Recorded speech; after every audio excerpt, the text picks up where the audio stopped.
Police చేయాలనే walking కోట్లు నేను అవ్వలేకపోయాను. ముందు చదవాలి కదా, ముందు చదువుకో. ఇలా వెళ్ళిపోతే అవుతావా?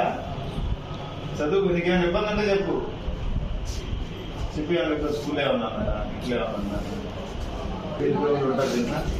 ముంబై తీసుకెళ్ళిపోయి కిడ్నీలు కళ్ళు వీళ్ళన్నీ తీయన్నా తెలుసా? గ్యాంగ్ ఉందని సినిమాలు చూస్తావు కదా, అలాగే ఉంటుంది. బయట కూడా రైల్వే స్టేషన్ బస్ స్టాండ్ తిరుగుతూ ఉంటావు తెలియక. తీసుకెళ్ళిపోయి కిడ్నీలు అన్నీ అమ్మేస్తారు. వెళ్ళకూడదు. ఏంటి ఇబ్బంది చెప్పండి. నేను ఎవరు చెప్పండి.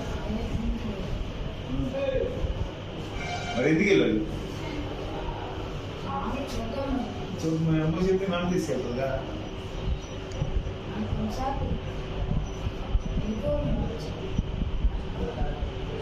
దాంట్లో నష్టాలు ఉంటాయో తెలుసుకోవాలి కదా.